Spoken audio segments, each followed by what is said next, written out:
کہ جی اجازت دیو کہ میں آخری ایام زندگی دی اتھے گزارا جتھے میں سکون ہوگا. تو سب نے عرض کی کہ سرکار جتھے تو آن سکون ہوتا ہے اسی اتھے قیام کرو. تو ایک اجازت دے کے بیویاں ویکھن لگ پئیاں بھی جاندے کتھے تھے.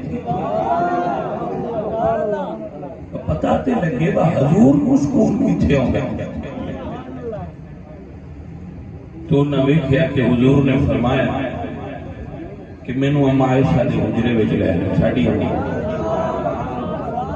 میں نے حجرہ عائشہ وچ لے لیا جو حجرہ عائشہ وچ لے گئے تے مڑ اللہ بھی تے ویندا پیا نہ محبوب نو ایتھے سکھ ہو گئے تے اللہ کی اہتمام کیتا. اللہ فرمایا سونیا ابو بکر دے کان وچ دس چھڈو جتھے اللہ دا نبی فوت ہوئے اتھے ہی دفن ہوتا ہے. اور رب بھی یہ چاہتا ہے کہ یار قیامت نہیں اتھے ہی رہے جتھے یار سکون ہوتا ہے.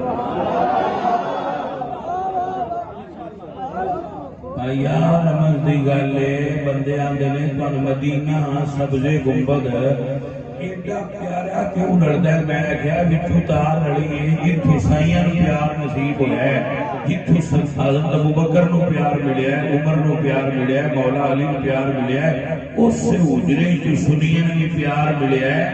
ساڈی تار لڑی ہے جتھے ساڈے نبی نو چین آندا ہے عاشقاں نو اس سے حجرے کو جا کے چین آندا ہے. ابو بکر ابو بکر گلی گلی نگر نگر ابو بکر ابو بکر. ماشاءاللہ ماشاءاللہ ماشاءاللہ.